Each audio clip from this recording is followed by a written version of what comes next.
శ్రీ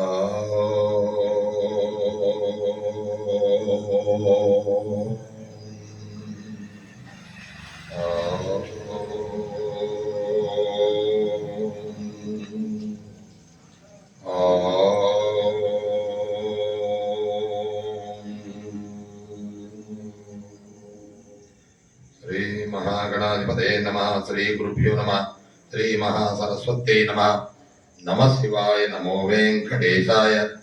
శ్రీ శ్రీ శ్రీ రేణుకామాత ఎల్లమ్మ దేవతాభ్యో నమః. శ్రీ వీరాంజనేయాయ నమః. శ్రీ రామచంద్రాయ నమః. శ్రీమాత్రే నమః.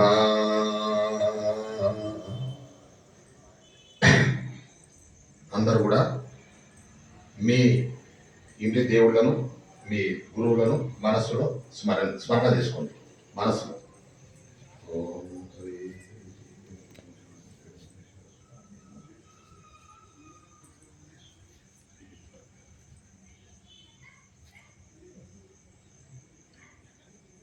జై శ్రీమద్ రమారమణ గోవింద.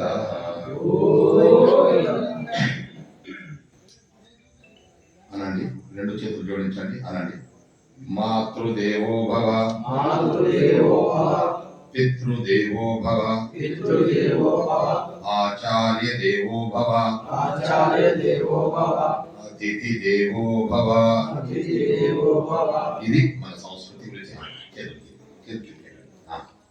మన ధర్మము, మన సంస్కృతి ఓంకారంతో ప్రారంభమైనట్టుగా మనకు తెలుస్తున్నది. ఓంకారంలో 3 ఆకారాలు ఉన్నాయని మనం తెలుసుకున్నాం. ఆ 3 ఆకారాలు కూడా దేనికి సంకేతం అని అంటే, ఈ సృష్టి ఆవిర్భావానికి సంకేతం. ముల్లోకాలు అంటుంటారు. ఆ ముల్లోకాలకు ఆ 3 ఆకారాలు కారణభూతంగా చెప్పినారు. అదేవిధంగా త్రిమూర్త్యాత్మకం ఈ జగత్తు, త్రిమాత త్రిమూర్తుల సంయోగం వలన ఈ జగత్తంతా కూడా నడుస్తున్నది, పుడుతున్నది, నడుస్తున్నది, లయమవుతున్నది. ఈ సృష్టి, స్థితి, లయ ఈ 3 కార్యాల వల్ల ఈ జగత్తులన్నీ నడుస్తున్నాయి. ఆ జగత్తులు నడవడానికి కారణం, ఆధారభూతమైన సంకేతమే ఈ అకార, ఉకార, మకారాలతో కూడుకున్న ఓంకారం అనే ప్రణవనాదమే దానికి సంకేతంగా మన శాస్త్రాలు, పురాణాలు చెప్పినాయి. అదేవిధంగా మనలో ఉన్నటువంటి 3 గుణాలు, సత్వము, రాజసికము, తామసికం అనే ఈ 3 గుణాలకు కూడా ఈ 3 ఆకారాలు కూడా దానికి సంకేతంగా చెప్పబడడం జరిగింది. అదేవిధంగా మరి ఈ 3 తత్వం చాలా విశేషంగా వర్ణించబడింది పురాణాల్లో. కాబట్టి ఈ దేహము, ఆత్మస్వరూపులమైన మనం ఈ దేహంలో బంధించబడడానికి కారణం ఏమిటయ్యా అని భగవద్గీతలో పరిశోధన చేస్తే తేలింది ఏంటంటే, 3 గుణముల వల్లనే మనము ఈ శరీరములో ఒక బందిఖాన అనండి, దీని పేరు బందిఖాన అని పెట్టండి. ఈ శరీరం అనే బందీఖానలో మనమందరం కూడా బందీమైపోయినాం. దానికి కారణం ఏంటి? 3 గుణాలు. తామసికం కావచ్చు, దానికంటే కొద్దిగా ఉన్నతమైన గుణం రాజసికము, దానికంటే ఉన్నతమైంది సుఖప్రదమైంది సాత్విక గుణం. సాత్విక గుణాన్ని కూడా దాటి వేసినప్పుడే మనము ఈ చెరసాల నుండి విడిబడి స్వతంత్రం అవుతాం. స్వతంత్రం అంటే మన స్థానానికి మనం చేరుకోగలం. మన స్థానం ఇది, మన స్థానం కాదు. మన స్థానాన్ని విడిచి వచ్చినామని చెప్పి మళ్ళీ చెప్పుకున్నాం. పురాణాలు చెప్పినాయి, ఆధ్యాత్మిక శాస్త్రం చెప్పింది. ఆ మన స్థానం ఏదైతుందో భాగవతం కూడా చెప్పింది ఈ మాట. ఎచ్చట నుండి ప్రాణులు వచ్చిరో అచ్చటి ఏమిటయ్యే మన కర్తవ్యమై ఉన్నది అని చెప్పడం జరిగిందండి. మనం ఎక్కడి నుంచి వచ్చినామో అక్కడికి వెళ్ళడమే మన కర్తవ్యం. దానికి ఈ పురాణాలు, శాస్త్రాలు, భగవద్గీత, రామాయణము, భారతం ఇవన్నీ కూడా మార్గం చూపిస్తున్నాయి. మనకు ఎచ్చటి నుండి వచ్చితేమో అచ్చటికి వెళ్ళుటకే ఈ పురాణాలన్నీ కూడా ఒక 4 మార్గాలు చూపించారండి. మనకు 4 మార్గాలు చూపించినాయి. ఏమిటి ఆ మార్గం అంటే, సాధించవలసిన ఒక గుణములు, లక్ష్యాలు 4 ఉన్నాయి మనకు. అవి ఏమిటంటే ధర్మము, అర్థము, కామము, మోక్షం. ఈ నాలుగింటి కొరకే ఈ మానవ జన్మ రావడం జరిగింది. ఈ నాలుగు సాధించడమే మన కర్తవ్యం, ప్రధాన కర్తవ్యం. తర్వాత భార్య, పిల్లలు, సంసారం అవి అవసరమే. అవసరం కాదని ఏ శాస్త్రము ఏ పురాణాలు చెప్పలేదు, అవసరమే అది. కానీ దానికంటే అత్యవసరము మనల్ని మనం ఉద్ధరించుకొని మనము ముక్తి పొందడమే ప్రధానమైన విషయంగా భావించినందుకు నాలుగింటితో మనం సాధించుకోవాల్సిన అవసరం ఉంది.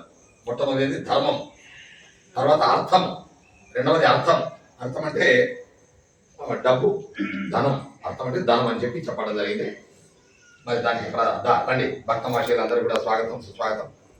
అర్థం అంటే ఐశ్వర్యము లేదా ధనము లేదా శాస్త్రార్థము అని కూడా తీసుకోవచ్చు.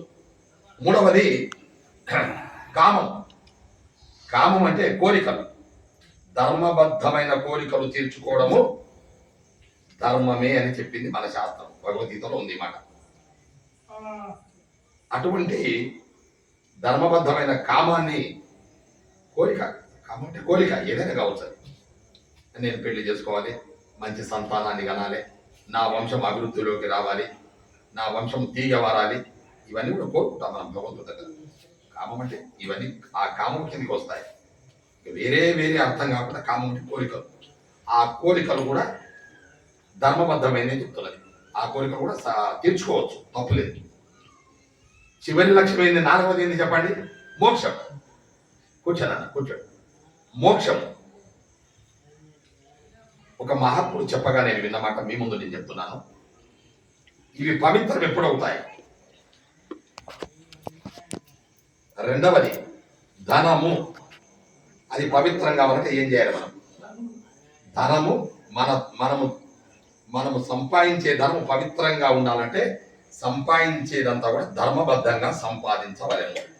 రెండవ దాన్ని ఒకటవ దాంతో జతపరచమన్నారు మహాత్ముడు. రెండవది అర్థం, అర్థం అంటే ధనం. ఒకటవది ధర్మం. ఆ అర్థాన్ని ధర్మంతో జత చేస్తే ఆ ధనము నీకు పవిత్రం అవుతుంది, నీకు ఆరోగ్యాన్ని ఇస్తుంది, నీ కుటుంబాన్ని వృద్ధిపరుస్తుంది, నీ పిల్ల తరాలకు మేలు చేకూరుస్తుంది. ధర్మబద్ధమైన ధనము మనకు మేలు చేకూరుస్తుంది. అదే అధర్మబద్ధమైన ధనము కీడు చేస్తుంది. సందేహం లేదు, ఇందులో చెప్పడానికి ఏమీ సందేహం లేదు. మనల్ని, మన కుటుంబాన్ని, మన పిల్ల తరాన్ని కూడా పాడు చేసి నాశనం దిశ వైపు తీసుకుని పెడుతుంది అధర్మబద్ధమైన సంపాదన అని చెప్పడం జరిగింది. కనుక ధనాన్ని ధర్మంతో పవిత్రం చేసుకోమని చెప్పింది. తర్వాత మూడవది కామం. కాబట్టి కోరిక, ఇది కావాలి, అది కావాలి, కావాలి. మానవ సహజం, అది పెద్ద నేరమో దోషమో కాదు. కానీ ఆ కోరికల్ని కోరుకో, ఎంతైనా కోరుకో. కానీ ఆ కోరికను, కామాన్ని దేనితో జతపరచమన్నారు? నాలుగవ దానితో జతపరచమన్నారు. నాలుగవది ఏంటి? వెరీ గుడ్, చప్పట్లు. మీరు కాదు, మీరు నైస్. అబ్బా, ఈ దీక్ష కలిగిన భక్తులు ఎన్ని గ్రామాల్లో ఉన్నారండి? చాలా తక్కువ ఉన్నారండి, చాలా తక్కువ గ్రామాల్లో ఉన్నారు.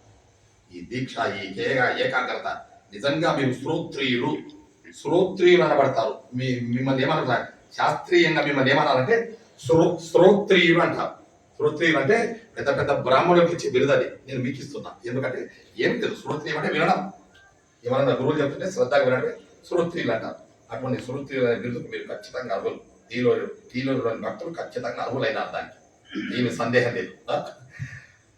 కామాన్ని మోక్షంతో జతపరచడం. కోరుకో, ఎంతైనా కోరుకో. కావాలి. మామూలు కాదు. ఈ లౌకికంగా ఏ సుఖాలనైతే కావాలని మన మనసు ఆరాటపడిందో అంతకన్నా ఎక్కువ ఆరాటపడండి. దేని కొరకు? కావాలి, నాకు ఖచ్చితంగా కావాలి. ఏం కావాలి? మోక్షం కావాలి. ఇదే అండి నిజమైన పండగ, నిజమైన ఆనందం, బ్రహ్మానందం అంటారు. ఈ ఆనందాన్ని ఏమంటారంటే